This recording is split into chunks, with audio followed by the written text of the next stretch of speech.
పల్నాడు జిల్లా మాచర్ల పట్టణంలోని Lakshmi Balaji bar and restaurant నుంచి వైసీపీ నాయకులు అక్రమంగా మద్యం తరలిస్తున్నారు. గుట్టుచప్పుడు కాకుండా అర్ధరాత్రిలో భారీగా మద్యాన్ని ఇతర ప్రాంతాలకు వైసీపీ నాయకులు తరలిస్తున్నారు. తెలంగాణ ప్రాంతానికి చెందిన మద్యంగా అనుమానిస్తున్నారు. మీడియా ఫోన్లకు ఎక్సైజ్ అధికారులు స్పందించట్లేదని సమాచారం. కేసుల భయంతో మాజీ ఎమ్మెల్యే పిన్నెల్లి అక్రమ వ్యాపారాలు బయటపడకుండా జాగ్రత్తలు తీసుకుంటున్నట్లుగా తెలుస్తోంది.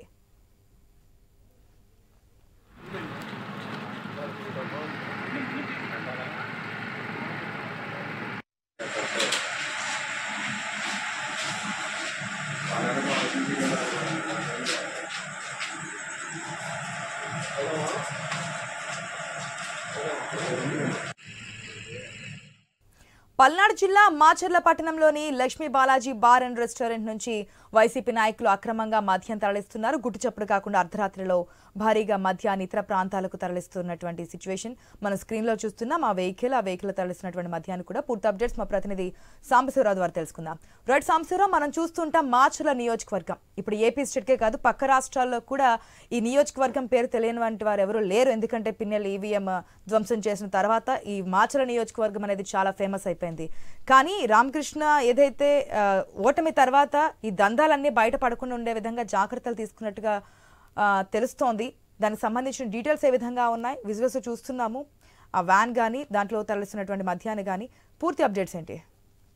మొత్తంగా గవర్నమెంట్ మారిన తర్వాత మాచర్లో మాత్రం ఒక్కొక్కటిగా బయటకు వస్తున్నటువంటి పరిస్థితి అయితే కనబడతా ఉంది. ఎందుకంటే మనం చూసాం ఈవీఎంలు పలకొట్టినటువంటి ఆ దృశ్యాలు చూసాం. ఆ తర్వాత ఇప్పుడు అక్కడ అక్రమ మద్యాన్ని అంతా కూడా అక్కడ నుంచి తరలిస్తా ఉన్నారు. ఎందుకంటే ఎన్నికల తర్వాత వైసీపీ గవర్నమెంట్ వస్తుందని చెప్పేసి కూడా గట్టిగా నమ్మినటువంటి నేతలు ముందుగానే అన్ని స్టోర్ చేసి పెట్టుకున్నటువంటి పరిస్థితి ఉంది. ఎందుకంటే అక్కడ ఇప్పుడు మనం చెప్పినట్టుగా మాచర్ల నాగార్జున సాగర్ అటు తెలంగాణ బోర్డర్ కి దగ్గరగా ఉంటుంది. ఎక్కువగా కూడా తెలంగాణలో ఇక్కడ ఏపీలో ఉన్నటువంటి ఎవరైతే మద్యం ప్రియులు ఉన్నారో తెలంగాణ నుంచి ఎక్కువగా కూడా మద్యం తెచ్చుకొని తాగుతూ ఉంటారు. ఇటువంటి దాన్ని గ్రిప్ లో పెట్టుకొని పూర్తిగా తెలంగాణ నుంచి మద్యాన్ని ఇక్కడికి సప్లై చేస్తూ ఇక్కడ నుంచి ఎక్కువ రేట్లకు అమ్ముకుంటున్నారని చెప్పేసి కూడా మాచర్లో పిన్నెల్లి సోదరులపై ఎప్పటి నుంచో విపరీతమైనటువంటి ఆరోపణలు ఉన్నాయి.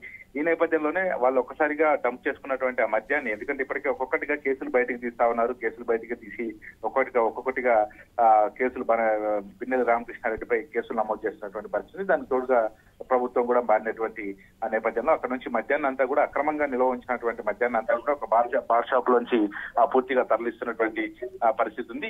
ఈ నేపథ్యంలోనే ప్రస్తుతం అయితే తరలిస్తున్నటువంటి ఆ మద్యానికి సంబంధించి అక్కడ ఉన్నటువంటి ఎక్సైజ్ అధికారులు కూడా సహకరిస్తున్నట్లుగా తెలుస్తుంది. ఎందుకంటే ఈ అక్రమ మద్యం అనేది బయటకు వస్తే ఎక్సైజ్ అధికారుల మీద కూడా రేపొద్దున చర్యలు ఉంటాయని చెప్పేసి వాళ్ళే దగ్గరుండి సహకరిస్తూ ఎవరు మీడియాకు కూడా సమాచారం ఇవ్వట్లేదని చెప్పేసి కూడా తెలుస్తున్నటువంటి పరిస్థితి. మనం విజువల్స్ లో కూడా చూడొచ్చు. ఆ మద్యాన్ని అంతా కూడా ఒక మద్యం షాప్ దుకాణం నుంచి పూర్తిగా తరలిస్తున్నటువంటి దృశ్యాలు కూడా చూడొచ్చు. మరి దీనిపై చర్యలు తీసుకోవాలని చెప్తున్నారు. ఇప్పటికే మాచర్ల వాసులు కూడా అడ్డుకునే ప్రయత్నం చేస్తా ఉన్నారు. ఈ అక్రమ మద్యం ఎక్కడి నుంచి వచ్చింది, తెలంగాణ మద్యాన్ని ఎందుకు తీసుకొచ్చారు, ఎందుకు తరలించారు అనే దానిపై కూడా పూర్తి స్థాయిలో కూడా అక్కడ ఆందోళన వ్యక్తం చేస్తున్నటువంటి పరిస్థితి కనబడతా ఉంది.